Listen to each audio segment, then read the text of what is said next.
Miren, quisiera tener pizarrón para dibujarle, pero voy a tratar de dibujar eso. Nosotros vimos en la lección, no sé, 22, por ahí, o 21, que el matrimonio tiene dos clases de efectos.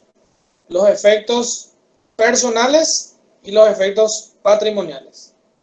Entonces, todos los efectos personales se disuelven con el divorcio y los efectos patrimoniales se disuelven con la disolución de la comunidad conyugal. Recuerdo que hace, no sé, 7, 8 años, hice un primer trabajo sobre el divorcio y mi auditorio no eran todos abogados, ¿verdad? Eran de todo un poco, ¿verdad? Y justamente una de las primeras preguntas fue esa, ¿verdad? ¿Qué diferencia hay entre divorcio y disolución, ¿verdad? Y bueno, esa es la diferencia. Entonces, los efectos, o sea, los efectos personales se extinguen con el divorcio y los efectos patrimoniales se extinguen con la disolución de la comunidad conyugal. Entonces, pero lo que sí es cierto es que el divorcio es la disolución del matrimonio. La disolución del matrimonio. Ahora bien, el divorcio tiene sus antecedentes. No les voy a hablar de Roma, les prometo. El divorcio tiene sus antecedentes en la Biblia. Cuando digo esto, casi siempre se ríen de mí y dicen, ¿qué se cree este? ¿Cómo me va a hablar de la Biblia? ¿Verdad? Pero ustedes sabían que en la Biblia hay derecho. En la Biblia hay derecho. Si ustedes se fijan en los derechos que se encuentran en la Biblia, no van a querer leer todos los días. Van a querer leer todos los días. En la Biblia hay derecho, les cuento. El primer contrato nació en la Biblia. La noción máxima del derecho nació en la Biblia. La propiedad. La indemnización nació en la Biblia. No le estoy hablando de mero capricho, sino le estoy hablando de instituciones básicas del derecho, como el contrato, la propiedad o la indemnización, que son los daños. Estos tres conceptos tienen su noción básica en la Biblia. Bueno, el divorcio también tiene su antecedente en la Biblia. En la Biblia el divorcio se llamaba repudio, pero evidentemente no era el divorcio que conocemos hoy en día. El divorcio que conocíamos en la Biblia o el repudio era el derecho que tenía uno solo de los cónyuges, evidentemente el hombre, de repudiar a su mujer. Para todo lo que, como se dice en guaraní, no sei tu paope, ¿verdad? Para todo lo que no sei tu paope, quiero hacer una consulta. ¿Quién fue el que repudió a su mujer porque no podía tener hijos? A ver si estudiaron un poco ustedes eso. Pues no todo es derecho, ¿eh? Abraham. Abraham fue. Y creo Seguro. que sí, Sara era estéril. ¿Y después qué Jacob. hizo él? ¿Con quién se fue a casarse? Con su sierva doctor. De ahí nace Ismael y Ismael sería toda la rama de los musulmanes. Y después nació Isaac. Sí, los ismaelitas, ¿verdad? Que tuvieron conflictos hasta hace 50, 60 años. ¿Y gracias a quién se terminó el conflicto? ¿No le contó eso el profesor Villalba en Historia de las Instituciones? Creo que fue cuando se creó la nación de Israel, profe. Sí, nos Sí, contó, profe. cuando se Nos creó la contó nación de que la Israel, venta lo gracias al finalizaron. voto del Paraguay. Ahora, Con la firma de no Así mismo. Bueno, entonces vemos que ya desde antaño se hablaba del divorcio. Ya desde hace mucho tiempo se hablaba del divorcio. Hace muchísimo tiempo se hablaba del divorcio. Sin embargo, el divorcio lastimosamente llegó muy tarde. Llegó muy tarde hasta nosotros. Entonces tenemos que el divorcio es la disolución del vínculo matrimonial. Otra noción interesante que se tiene del divorcio es la que seguramente les habrá contado el profesor Moreno. No sé si les llegó a contar o le contamos a alguno de nosotros, ¿verdad? Que es el hecho de que Napoleón tenía un sueño. ¿Cuál era su sueño? El sueño de Napoleón, ¿cuál era?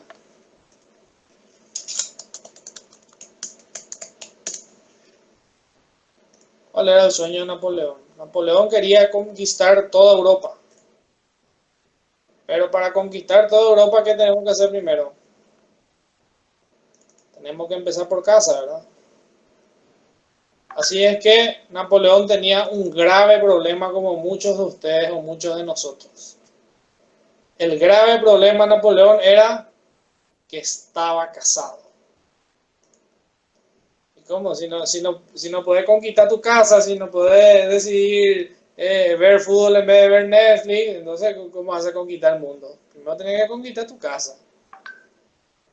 Así es que ustedes, creo que les contamos, ¿verdad?, que Napoleón se inmiscuyó en la tarea de reforma del código, porque en Francia no había una sola ley, había miles de leyes, ¿verdad?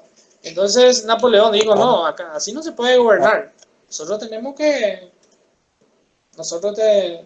que ver cómo vamos a gobernar, y bueno, tenemos que unificar, y ahí es donde se creó el Código Civil francés, en el cual Napoleón estaba muy interesado porque él tenía un fin, conquistar toda Europa.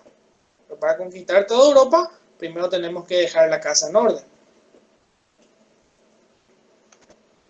Y bueno, entonces Napoleón, que él participaba de las sesiones de los juristas. Napoleón no era jurista, pero él participaba de las sesiones de los juristas porque él tenía un interés. ¿Cuál era su interés? Él quería divorciarse.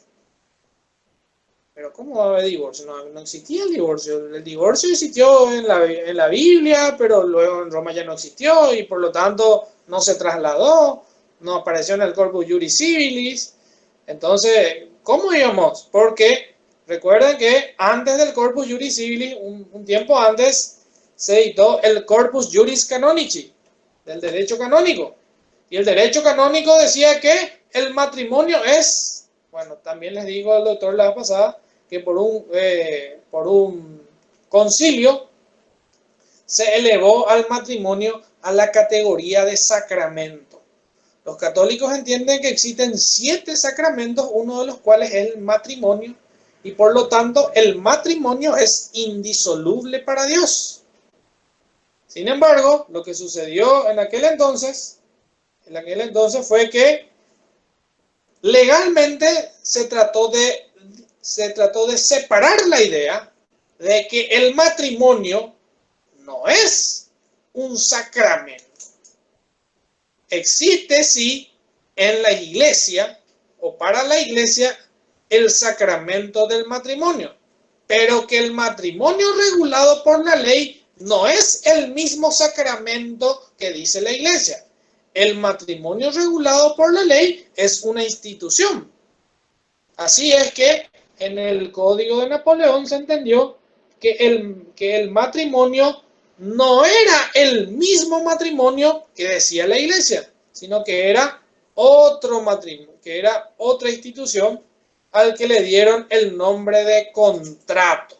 Por eso es que cuando ustedes lean en el libro del doctor las teorías sobre la naturaleza jurídica del matrimonio, van a encontrar que existe una teoría que es la teoría del contrato y que dice que el matrimonio es un contrato. Esa es la noción que crearon Los franceses, porque Napoleón quería que el matrimonio sea un acto civil distinto del acto religioso para él poder divorciarse de su esposa Josefina. ¿Y por qué eso? Porque ya desde Roma se admitía que una cosa es el contrato, pero el contrato se puede romper por el distracto. Entonces, si poníamos al matrimonio como contrato, podíamos disolverlo por el distracto. Y ese fue el roce, el primer roce que hubo entre el derecho y la iglesia. Entre el derecho y la iglesia, porque acuérdense que desde la Edad Media la iglesia era lo máximo, pasó la Edad Moderna y ya no tanto. Y luego que Napoleón venga y diga, no, el matrimonio que ustedes dicen que es un sacramento, realmente es un acto nomás ahí civil y que nosotros podemos disolver cuando queremos, porque una cosa es el acto civil y otra cosa es el sacramento de la iglesia. Son dos cosas totalmente distintas. Sin embargo, como ustedes saben, este código de Napoleón, que influyó todos los códigos americanos, realmente no tuvo mucha influencia, que digamos, en lo que a nosotros nos interesa. Como ustedes saben, el Paraguay en 1870, les habré contado yo, o les habrá contado cualquier profesor que más o menos sabe de historia. No soy yo el experto, pero algo sé de historia. Ustedes saben que en 1870 Paraguay perdió la guerra de la Triple Alianza. En 1870 nació una nueva constitución, la constitución de 1870, que fue hecha por los legionarios. ¿Quiénes eran los legionarios? Y bueno, eran paraguayos que habían sido exiliados en tiempos o de López, o de los López, o ya de Francia. Habían sido exiliados, estaban en Argentina más que nada. Y bueno, ellos lucharon en la guerra contra el Paraguay y ellos fueron los que hicieron, los que firmaron y los que juraron esa constitución de 1870. ¿Cuál era el fin? Que Paraguay sea una provincia argentina. ¿Se logró el fin? Felizmente no. Felizmente Belgrano no pudo y no somos una provincia argentina. Pero estuvimos cerca de serlo. ¿Por qué? Porque los argentinos nos impusieron una constitución en 1870 y en 1876 nos impusieron su código civil. Nos impusieron su código civil, que es el código de Vélez, que fue adoptado en Paraguay por ley de año 1876, y luego todas las leyes paraguayas eran copias de las leyes argentinas. ¿Qué tiene que ver esto con el divorcio? Muchísimo. Muchísimo tiene que ver. ¿Por qué tiene que ver esto con el divorcio? Porque la cuestión es así. La cuestión es así. La Argentina, como nosotros, prácticamente no aceptaba el divorcio. Igual que nosotros. Igual que nosotros, la Argentina prácticamente no aceptaba el divorcio. ¿Pero por qué no se aceptaba el divorcio? El divorcio no se aceptaba por un motivo, que es el motivo de todos. La iglesia. La iglesia estaba en contra del divorcio. La iglesia estaba en contra del divorcio, tanto en Argentina como en Paraguay. Entonces, debido a que la iglesia estaba en contra, las leyes estaban a favor de lo que decía la iglesia. A favor de lo que decía la iglesia. Entonces, ese era el grave problema que existía tanto en la Argentina como en el Paraguay. El problema era el mismo. Vivimos la misma época. La del divorcio no existente, pero bueno, no existía el divorcio que conocemos hoy en día. Existía otro divorcio que seguramente alguien ya les habrá hablado de eso. Y si no les hablaron, ahora les voy a hablar yo.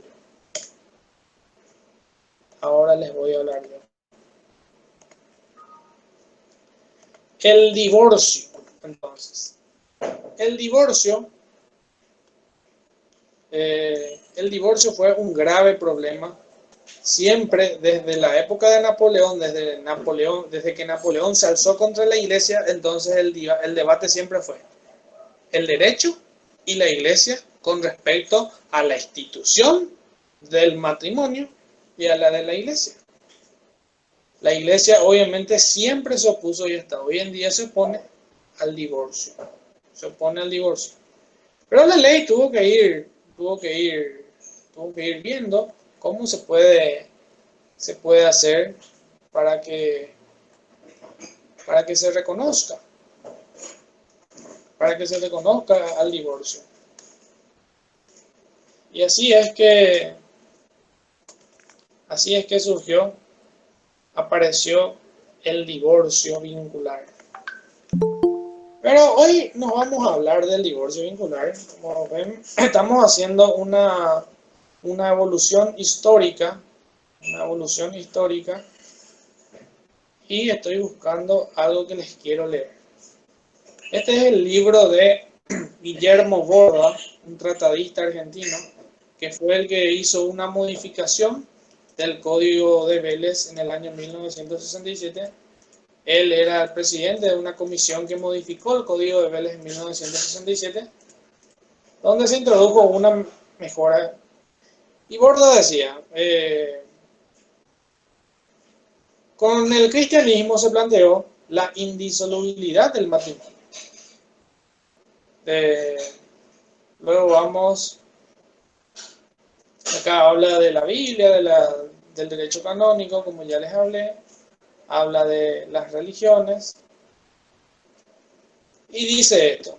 Actualmente, dice, casi todas las legislaciones admiten el divorcio con mayor o menor extensión.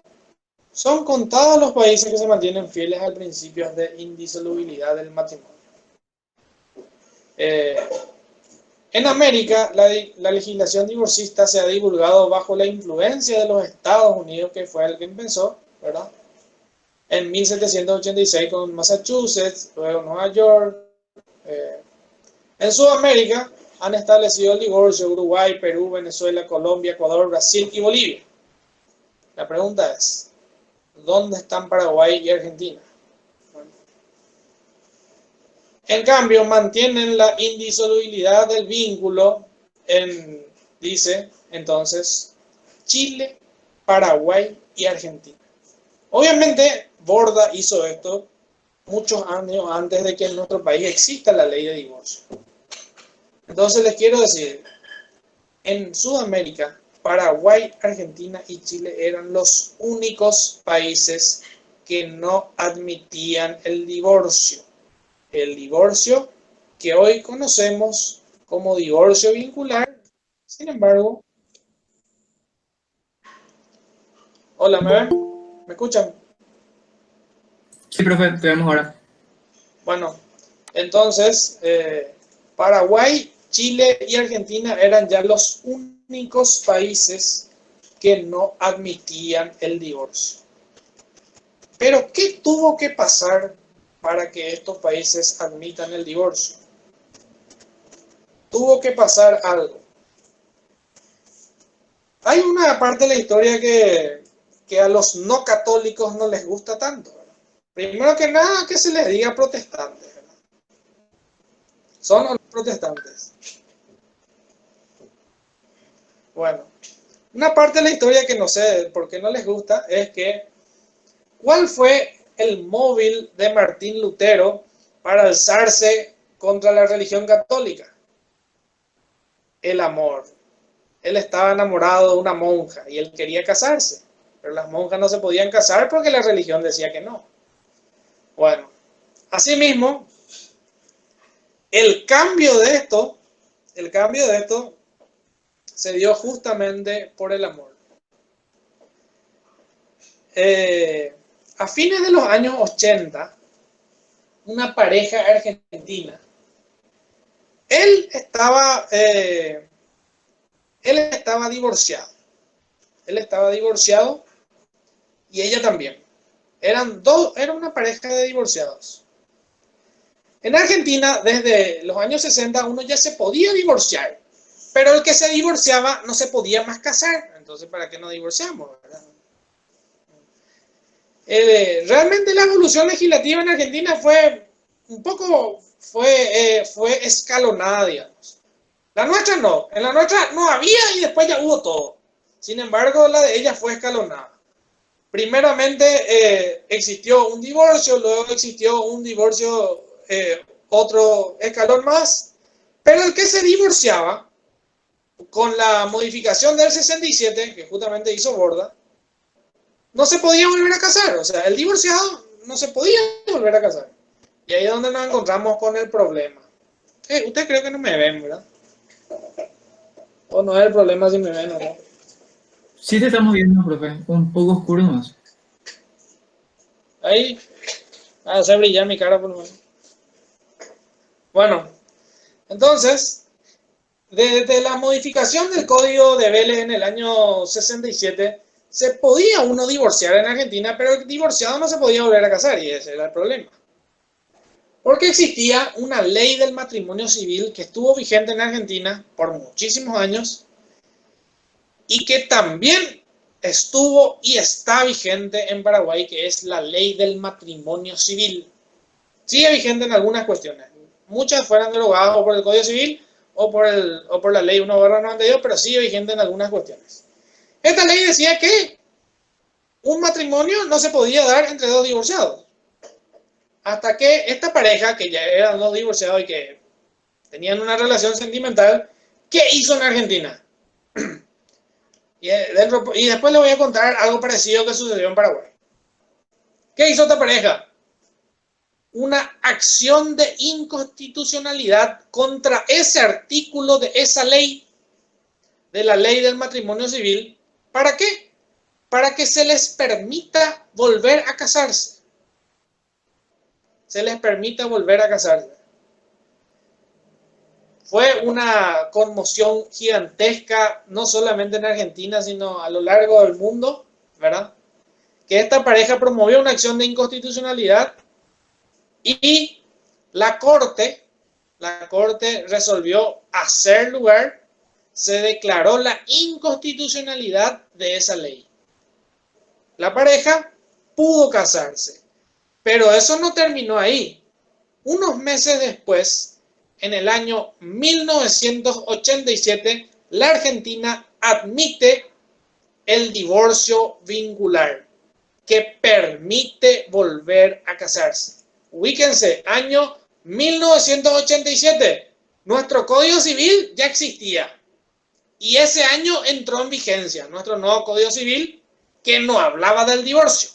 ¿Por qué no hablaba del divorcio? Porque el momento en que se preparó nuestro código era posiblemente el del texto original del Código de Vélez y la ley del matrimonio civil, o quizás la comisión tuvo en cuenta la reforma de Borda de 1967. Es decir, nuestro Código Civil, así como vino originalmente, no hablaba del divorcio vincular, porque en Argentina, que es el lugar de donde nosotros copiamos todas nuestras leyes, y lo seguimos haciendo, en la Argentina empezó a haber este divorcio recién en 1987, luego de esta acción de inconstitucionalidad que planteara esta pareja. Entonces, 1987. Perfecto. Hasta ese entonces en Paraguay era prohibido hablar del divorcio. ¿Por qué? Porque obviamente, ¿quién era el presidente del Paraguay? Alfredo Stroessner. Alfredo Stroessner, para poder ser un mandatario, tenía un pacto. ¿Cuál era su pacto? Un pacto con la iglesia. Entonces, para que Stroessner esté bien con la iglesia, él tenía que hacer lo que la iglesia le decía que haga. Y la iglesia le decía, divorcio acá no se habla. Lo mismo que sucedía en Argentina. ¿Se entiende? Entonces, mientras que estuvo Stroessner, del divorcio no se habló. Hubo varios intentos de proyecto de ley para que el divorcio ingrese al Paraguay porque ya estaba ingresando en toda Sudamérica. Excepto los tres únicos países que les dije. Argentina, Paraguay, Chile. Todos los demás ya tenían. Nosotros no. Uruguay incluso ya tenía. ¿Qué pasaba? No se hablaba del divorcio. 1987 sale esta ley argentina. 1989, ¿qué sucede? En la madrugada del 2 y 3 de febrero de 1989, ¿qué sucede? El golpe de Estado al general Stroessner. Cae el régimen estronista. Casualmente, unos pocos 2 años, o 1 año y unos meses, después de la ley argentina que ya admitía el divorcio vincular y permitía volver a casarse. No se esperó mucho. 1989 se hace la ley 1/89, que es el reconocimiento de la Convención Americana de Derechos Humanos, el Pacto San José de Costa Rica. A partir de ahí inicia el proceso de cambio.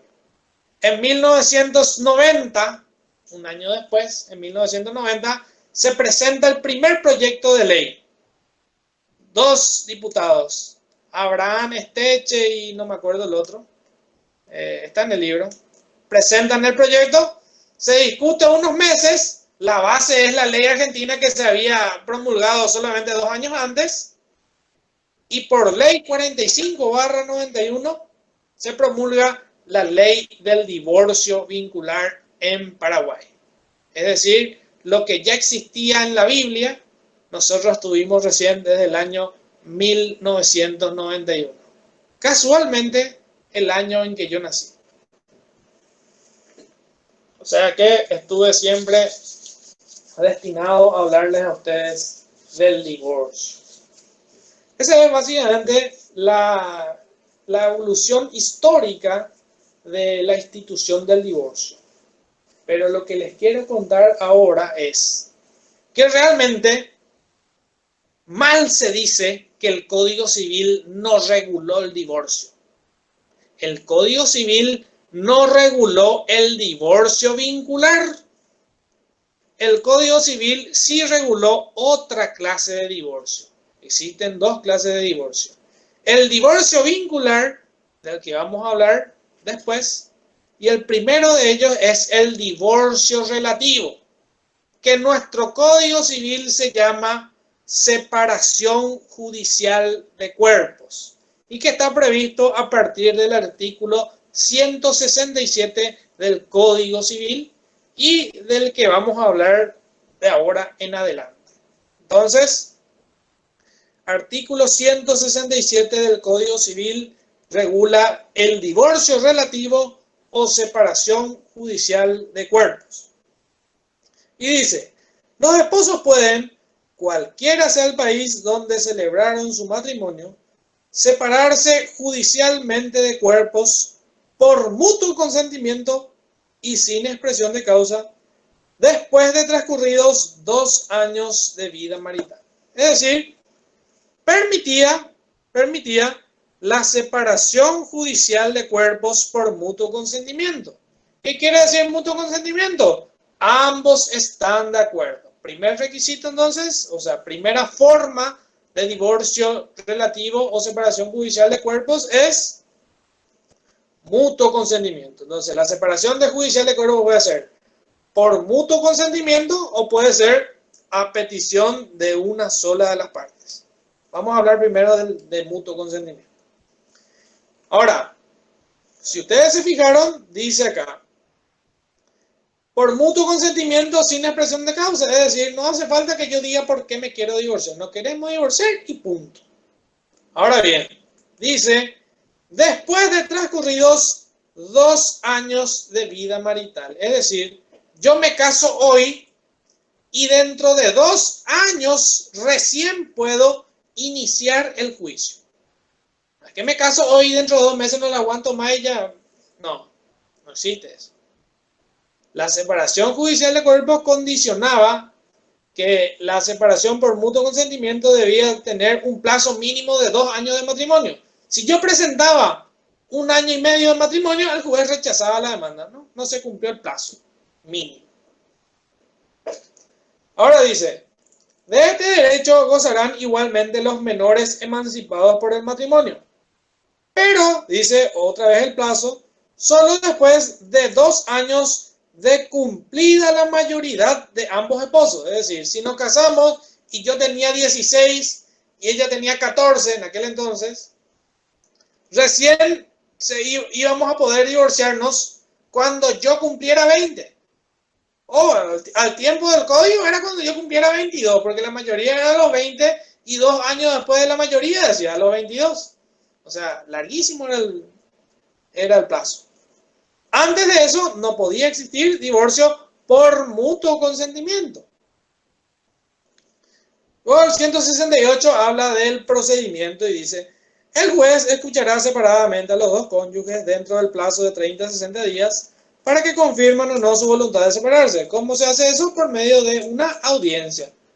¿Cómo se hace eso en la práctica? En la práctica el juez señalaba una audiencia a las 9 de la mañana al esposo y a las 9:30 a la esposa. Cada uno separadamente dice: ¿te querés divorciar? Sí, me quiero divorciar.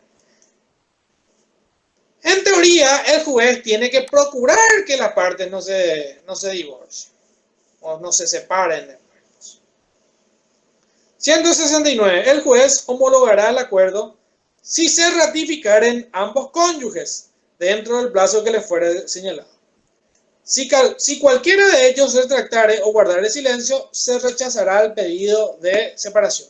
Entonces, estamos hablando de la separación judicial de cuerpos, que es por mutuo consentimiento. Ahora vamos a hablar de la otra separación judicial de cuerpos, que es a pedido de una sola de las partes. En este, ambos están de acuerdo. ¿No queremos divorciar? ¿No queremos separar? Sí. En este, uno se quiere separar y el otro quiere seguir. Entonces, ¿cómo me puedo separar si yo me quiero separar pero ella no quiere?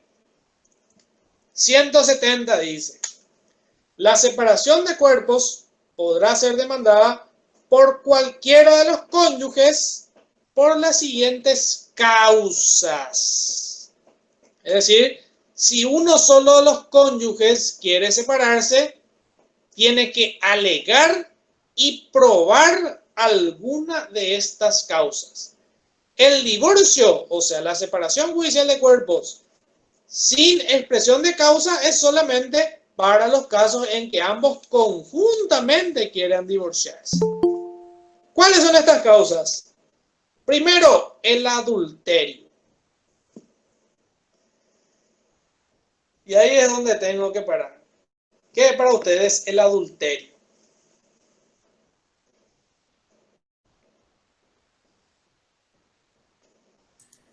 Infidelidad, doctor. ¿Qué es? Tener relaciones sexuales fuera del matrimonio, o sea, con otra persona que no es con la que te casaste. Eso es adulterio. ¿Sí? Tiene que haber acceso carnal.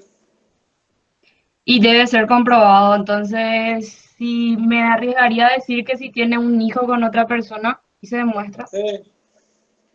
¿Qué va a pasar? ahí puede probar que hubo adulterio.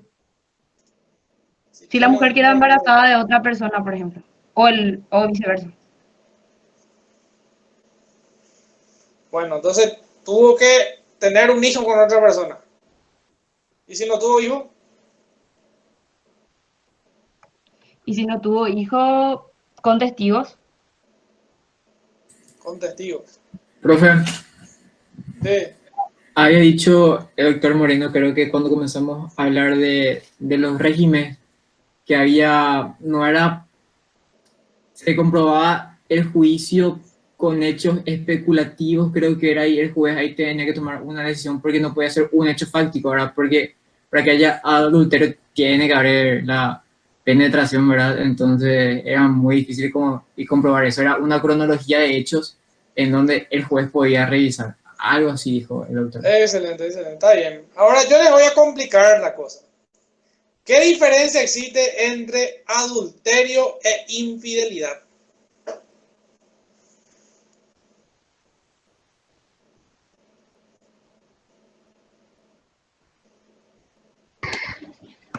Y la infidelidad no necesariamente necesita relaciones sexuales, profesor.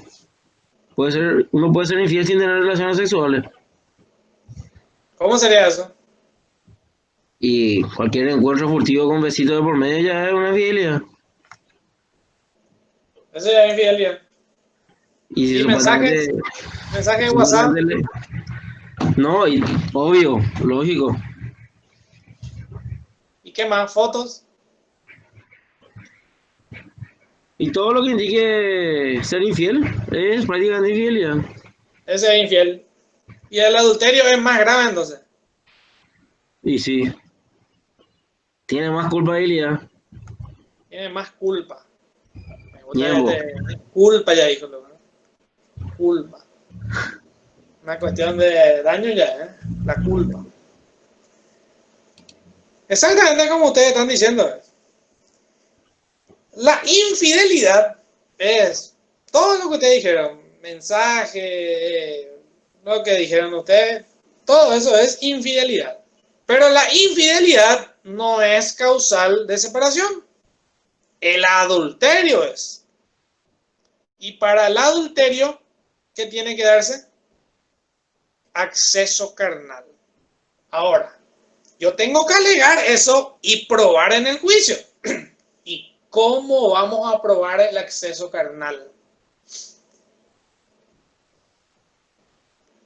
¿Cómo vamos a probar? Así mismo como dijo la compañera, la única prueba directa es un hijo extramatrimonial, que haya tenido un hijo extramatrimonial reconocido. Si no hay eso, no hay prueba directa del adulterio. Y si hay algún video por ahí que corre, profe. Y se tiene que comprobar que son ellos realmente. ¿Y si admite el adulterio, profesor? ¿Cómo? ¿Y si admite el adulterio? No, si admite, sí, claro, se comprueba por confesión. No sé nomás quién va a admitir, ¿verdad? Ahora bien, ¿cuál es el otro tipo de prueba? La prueba indirecta, que es lo que dijo Bruno. La presunción del juez en base a una serie de hechos concatenados. Y las presunciones, como le dijo la pasada al profesor, tienen que ser graves, precisas y concordantes. Las presunciones son unas operaciones mentales que hace el juez de hechos que no conoce en base a ciertos hechos que sí conoce y que se llaman indicios. La suma de estos indicios hacen que el juez lleve a un conocimiento lógico, a un razonamiento lógico de un hecho no conocido a partir de los hechos conocidos llamados indicios, y esto se denomina presunción. En base a estas presunciones, el juez puede considerar probado el hecho del adulterio. Puede considerarse.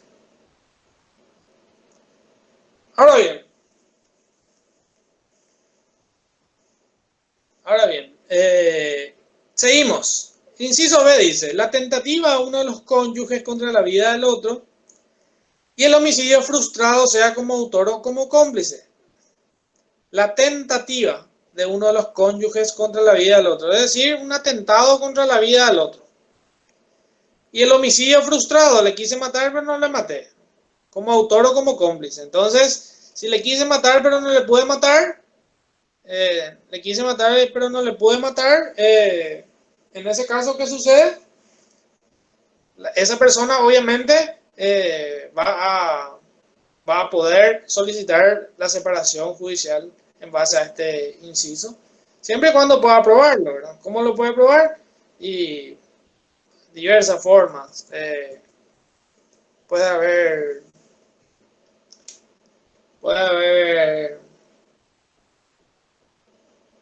denuncias policiales, constancia de un juicio penal, denuncia ante el Ministerio Público, testificales, etcétera, etcétera. Luego dice el C, la conducta deshonrosa o inmoral de uno de los cónyuges o su incitación al otro al adulterio, la prostitución u otros vicios y delitos. Qué lindo. Conducta deshonrosa o inmoral. ¿Qué es lo que es la moral? ¿Qué es lo que es una conducta deshonrosa o inmoral? Ustedes lo supieron poner en el examen una situación en la que el derecho está a favor de la moral y una en la que están en contra. Desde la introducción al derecho queda la diferencia entre derecho y moral. Evidentemente no le voy a preguntar qué es derecho y moral. Lo que quería es que ustedes piensen en una situación, en dos situaciones. Una a favor, una en la que el derecho y la moral están juntos y una en la que están separados. Ahí es donde pude ver, ¿verdad? Seguramente por el apuro algunos pusieron algunos no muy buenos ejemplos, ¿verdad? Creo que alguien me habló de la prostitución. Otros me hablaron de cosas así, ¿verdad? No está mal, no está mal. Si es que se entiende eso, ¿verdad? Se entiende. La idea era esa. Pero ¿qué se entiende acá por conducta deshonrosa o inmoral de uno de los cónyuges? ¿Qué podría ser su cónyuge, su pareja, que ustedes consideren inmoral o deshonroso? ¿Qué podría ser?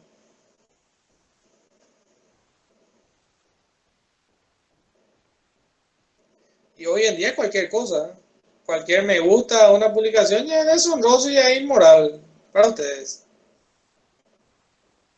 El amor en los tiempos del Facebook. Pero el Facebook ya ahora para nosotros los viejos nomás ya. Ustedes los jóvenes no tienen los Facebook, borran su Facebook y tienen Instagram, tienen, quién sabe qué tienen. ¿Cómo se llama ese que apareció durante la pandemia? TikTok, profe. Ese, todo eso. En fin. O su incitación al otro del adulterio, la prostitución u otros vicios o delitos. O sea, que uno de los cónyuges incite a la otra persona a que cometa adulterio, prostitución, vicios, delitos. Después tenemos la sevicia, los malos tratamientos y las injurias graves. ¿Qué es sevicia, malos tratamientos e injurias graves? Nadie supo jamás. Esta y la anterior son dos de los incisos que más se utilizan en los juicios, porque no tienen una definición exacta. Pues vos lees un libro y te dice una cosa y lees otro libro y te dice otra cosa. Lees Borda y te dice una cosa y lees otro acá nacional y te dice otra cosa. Pero acá dentro de esta sevicia, malos tratos y injuria grave puede entrar todo. Entonces, nosotros los abogados lo que tenemos que hacer es, de acuerdo a la historia que nos cuenta el cliente, tenemos que tratar de ver en cuál de estos entra, en cuál más encaja. Bueno, después tenemos el siguiente, el abandono voluntario y malicioso. Acá está otro de los graves problemas de la ley. El abandono está bien, se fue. Voluntario, por su propia cuenta, él se fue, yo no le eché, él se quiso ir. Pero el malicioso, ¿cómo es malicioso? ¿Cómo yo puedo probar que su acto fue malicioso? Que él tenía la intención de dañarme en ese momento. No puedo yo probar eso. Se hace acá un hecho improbable. No puedo yo probar la mala intención. No puedo decir, sí, yo me fui, pero con buenísima intención me fui. Y yo voy a decir, no, vos te fuiste con mala intención. Y bueno, ¿y cómo se prueba eso? Dice, incurre también en abandono, el mismo inciso, el cónyuge que faltare a los deberes de asistencia para con el otro, o con sus hijos, o sea, la prestación alimenticia. O que, condenado a prestar alimentos, eso es, se hallare en mora por más de 2 meses consecutivos sin justa causa. Entonces la mora de la prestación por más de 2 meses consecutivos también es esta causal de separación judicial de cuerpos. Y el siguiente, si vamos por el siguiente, entonces todos tenemos causales de divorcio. Y anteriormente éramos solo los hombres, hoy en día que no se sabe más. Así como la igualdad de derechos a partir que les hablé la vez pasada con respecto al trabajo, en esto también. Dice, el estado habitual de embriaguez. Estado habitual de embriaguez. O el uso reiterado de drogas estupefacientes. Cuando hicieren insoportable la vida conyugal. Es la insoportable. ¿Qué es insoportable? Viene del trabajo y toma dos cervezas y duerme hasta el otro día. Eso es insoportable. O toma un cajón todos los días. O sale todos los fines de semana con sus amigas. ¿Qué es insoportable? Seguramente es lo que ustedes están pensando, ¿verdad? Yo ya no quiero hablar porque no sé si mis tiempos son los mismos tiempos que los de ustedes, ¿verdad? Seguramente, pero lo que sí estoy seguro es algo. Antes se soportaba más. Hoy en día ya no se soporta lo que se soportaba antes. No sé si es bueno o es malo, pero ese es mi análisis sociológico ya es super, ¿verdad? Bueno, estado habitual de embriaguez. Yo creo que ahí entramos todos. Uso reiterado de drogas, seguramente algunos cuantos. Ahora, lo que yo no sé si entramos todos es que hicieran insoportable la vida conyugal y no sé también cuál es el límite de lo soportable y lo insoportable. Bueno. 172 dice, toda clase de prueba será admitida en este juicio, con excepción de la confesión y el testimonio de los ascendientes y descendientes de los cónyuges. Es decir, no vale la confesión, que uno diga, sí, yo cometí adulterio, yo no cometí, sí, yo le abandoné maliciosamente, no, yo no le abandoné, no, eso no vale. Y tampoco el testimonio de los ascendientes, o sea, yo no le puedo llevar como testigo a mi mamá o a mi papá. O ella no le puede llevar como testigo a mi suegro o a mi suegra. Obviamente que cada uno, para el papá y la mamá, su hijo es el mejor, siempre. Siempre, toda la vida. Entonces, ¿para qué le hace llevar? Bueno.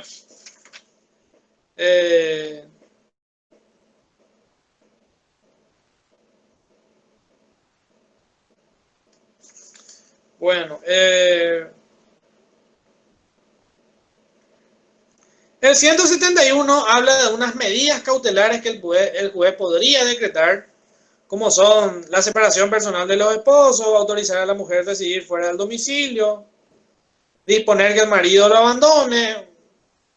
No sé por qué no podría hacer al revés, ¿verdad? Pero teniendo en cuenta la época, se entiende que diga mujer y diga marido, ¿verdad? Podrá también determinar en caso de necesidad los alimentos que deben prestarse a la mujer, las expensas para el juicio. Y habiendo hijos menores, la cuestión se va al juez de la niñez y la adolescencia. Anteriormente se llamaba juez del menor, hoy en día se llama juez de la niñez y la adolescencia.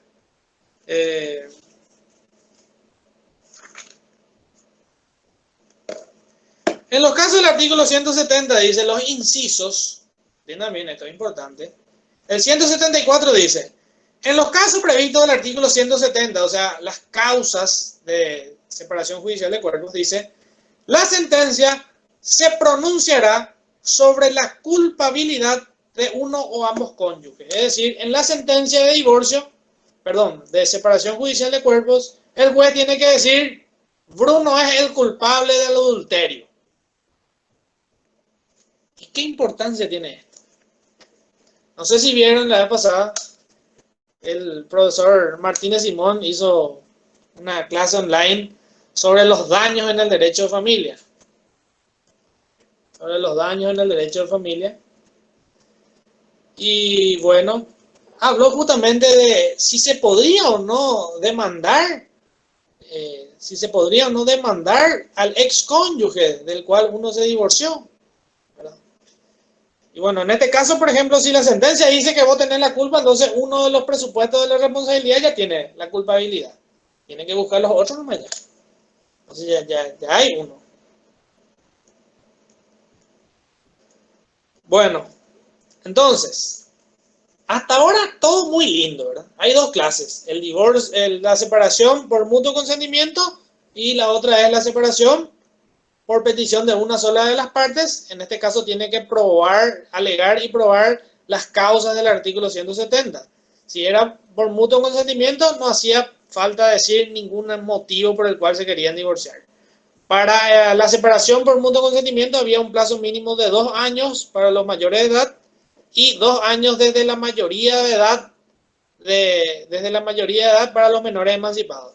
Para la separación judicial por las causas, para la separación judicial de cuerpos por las causas, evidentemente no existe plazo, porque, por ejemplo, si tu marido comete, qué sé yo, tentativa contra la vida del otro, entonces no vas a decir, tengo que esperar todavía 2 años para separarme. No, al día siguiente te va a ir a contratar a tu abogado.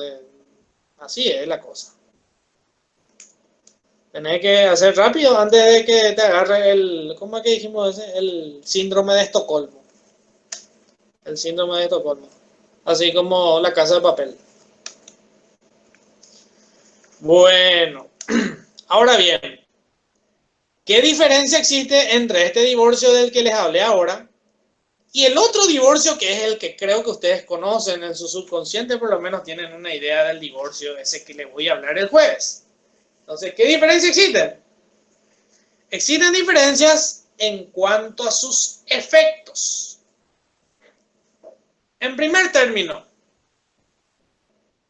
la separación judicial de cuerpos que habla el Código Civil solamente autoriza el cese de la cohabitación, es decir, pueden vivir separados.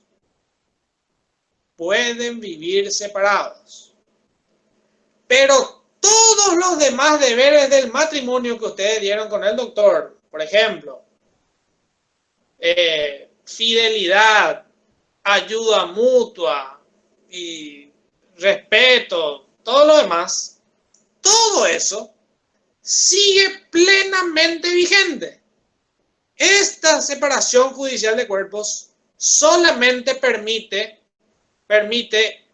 la separación de cuerpos, es decir, que ya no cohabiten los esposos, pero siguen siendo esposos. El vínculo matrimonial sigue vigente y por ende no pueden volver a casarse porque tienen un impedimento dirimente de ligamen. Están casados. Y ustedes me van a decir, ¿y entonces para qué hago todo esto? Y bueno, este era el único divorcio que existía en el Código Civil y con el Código anterior. Es decir, las personas antes no se divorciaban y se volvían a casar. No existía eso. Lo único que existía era este. ¿Y saben qué? Todo lo que les dije sigue vigente. No se derogó esto. Ustedes me van a decir, ¿y quién usa? ¿Para qué está? ¿Cayó el desuetudo o no? ¿Existe el desuetudo al respecto? ¿Qué decía Juan José Soler?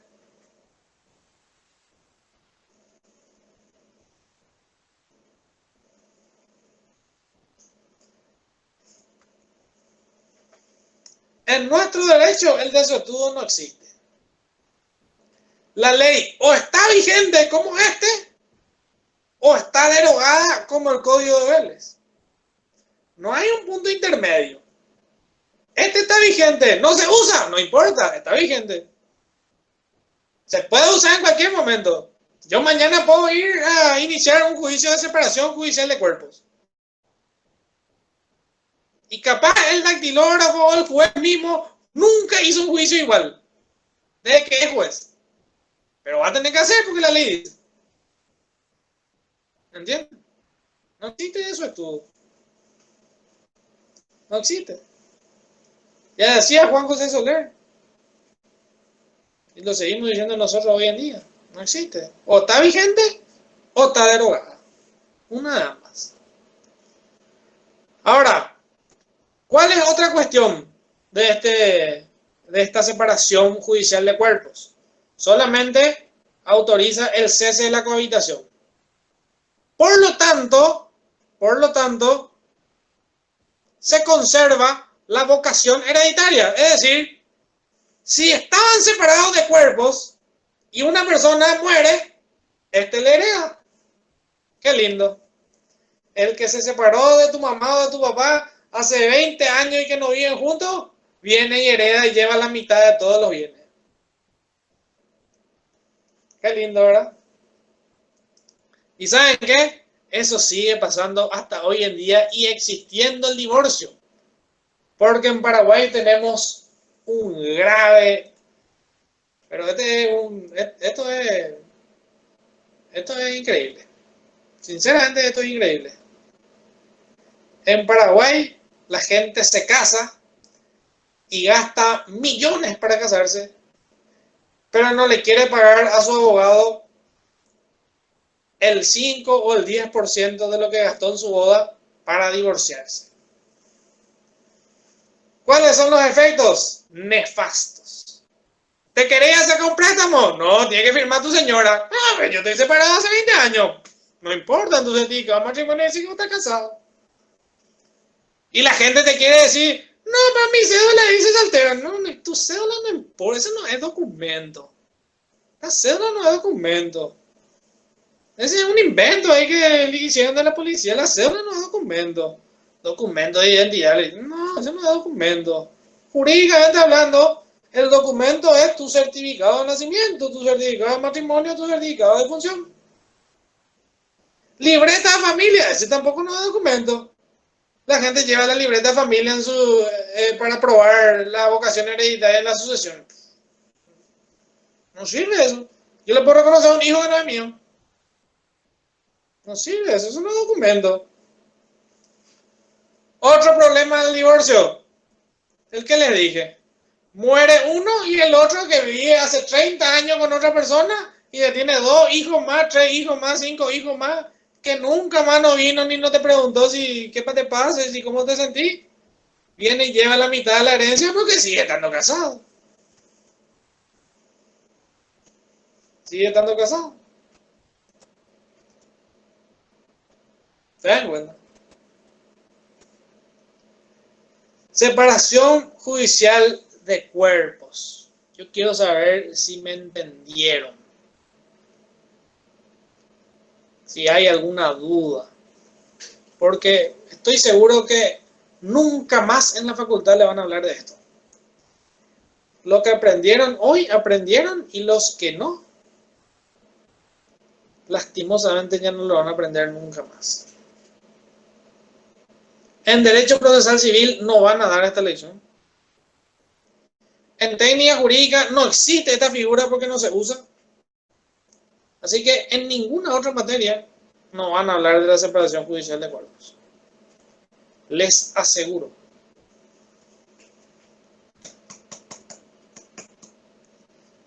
Ahora, para defender un poco la existencia o la subsistencia de esta figura, muchos dicen que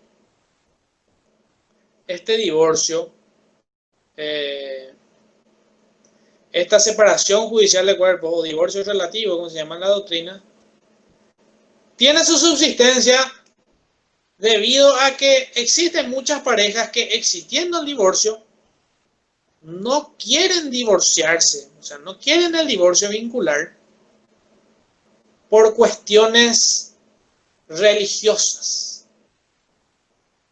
Existen ciertas religiones, dicen, no sé, seguramente ustedes saben más que yo, en la que es mal visto el divorcio vincular. Es mal visto. Entonces, para esos casos se utiliza esta figura. La separación judicial, siguen siendo esposos. Yo les voy a decir, conozco casos, y seguramente ustedes también, conozco casos en donde profesores de escuela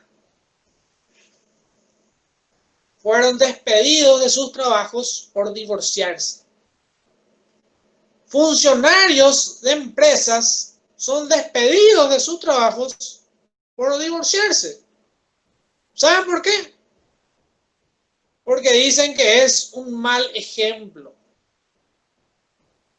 Es un mal ejemplo. Entonces, para todos estos casos en los que por religión, por trabajo, por lo que sea, el divorcio es mal visto, entonces se puede utilizar esta figura que se llama, si ustedes se fijan en el código, se llama separación de cuerpos. Ni siquiera utiliza la palabra que posiblemente sea tajante, divorcio. Acá no se habla de divorcio, en ninguno de estos artículos dice divorcio. Entonces, quizás el poco entendido y poco versado en la materia va a decir, no, esto no es un divorcio. Sí, es un divorcio relativo, es una especie de divorcio. Distinta del divorcio vincular, pero un divorcio al fin. En la doctrina se llama divorcio relativo. Nuestra ley le llama separación de cuerpos. Entonces, ¿qué tal hasta acá? Bien, profe, se reentiende. ¿Se entiende? Doctor, tengo una pregunta. Sí, decime. Y, o sea que en la... se ocurre la separación de cuerpos. Y Sí, uno de los cónyuges adquiere un bien. Se inscribe sí, a nombre de ambos, ¿verdad? Porque, sí, porque siguen casados. sí, sí. Claro, durante la Profe, separación de cuerpos, todos los efectos del matrimonio siguen vigentes. El único que cesa es la cohabitación. Sigue existiendo la comunidad. Lo que no sucede en el divorcio, por lo que vamos a ver el jueves. En el profe, divorcio, una vez que se inicia el divorcio, se inicia también la disolución. ¿Sí? profe. Gracias, Por profe. tanto, yo tengo una consulta sobre el punto también. Sí. Cuando se da una separación judicial de cuerpos, entonces algo que cambiaría sería la notificación, por ejemplo, a una de las personas o no guarda relación. ¿Por qué notificación? Y hago referencia a que ves que tu lugar de domicilio es donde está tu familia. Sí. Y si hiciste una separación vincular de cuerpos, o sea, para hacer una notificación, por ejemplo, a una persona que está así. Y sí, podría ser, podría ser. Porque ese va a ser tu nuevo domicilio real, donde Cambiaría eso. ya no vas a vivir, sí, ya no vas a vivir con tu esposa porque ya están separados de cuerpos. Ujú. Eso más. Bueno, Cristian, ¿quedó claro? Sí, profe, quedó muy claro. Bueno, ¿alguna otra consulta? Bueno, antes de despedirnos les voy a contar, y anoten lo que les voy a decir.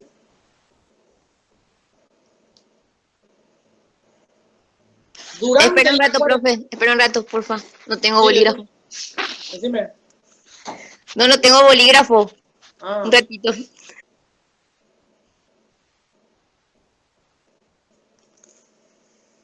entiendo bien. Durante la cuarentena se presentaron 31 juicios de divorcio en Asunción. No el que les voy a hablar el jueves. Solamente durante la cuarentena, que creo que hoy cumplió 90 días. Les voy a hablar de las estadísticas de los juicios de divorcio. En el año 2015, el divorcio hubo 2082 juicios de divorcio por mutuo consentimiento y 2397 juicios a petición de una sola de las partes. 2015. 2082 de mutuo consentimiento y 2397 a petición de una sola de las partes. En el 2016 hubo 2.687 juicios de divorcio por mutuo consentimiento y 3.025 divorcios a petición de una sola de las partes. En el año 2017 hubo 3.263 juicios de divorcio por mutuo consentimiento y 3.572 juicios de divorcio a petición de una sola de las partes. En el año 2018 hubo 2.981 divorcios por mutuo consentimiento y 2.968 divorcios a petición de una sola de las partes. Finalmente, en el año 2019 hubo 2.930 divorcios por mutuo consentimiento y 2.640 divorcios a petición de una sola de las partes. Si ustedes se fijan en lo que les leí de los últimos 5 años, hay un promedio de 6.000 juicios de divorcio por año. 6.000 juicios de divorcio por año. Somos 50.000 abogados. ¿Será que no nos va a tocar uno aunque sea nosotros? O uno, Por eso o no hay- 3, o 5, o 10.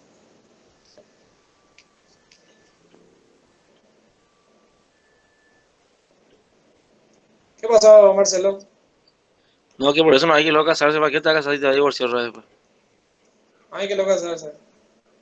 Digo, No, si es por mí que se casen todos y que se divorcien otra vez. Si es por mí que se casen todos. Tomen tapa y cuello. Entonces, el tema, estas estadísticas que les doy viene de la Dirección de Estadísticas Judiciales. Esto no es de esta separación judicial de cuerpo que ya no se usa, sino es del divorcio del que les voy a hablar el jueves.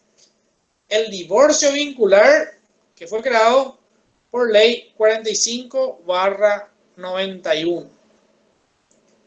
Entonces, el jueves nos vemos, vamos a coordinar la hora con los delegados, vamos a hablar del divorcio vincular de la ley 45/91 y su modificatoria. Y vamos a hablar también, como les dije, del divorcio electrónico o el divorcio por medios telemáticos. Y les voy a pasar para que analicemos la primera sentencia de divorcio en la que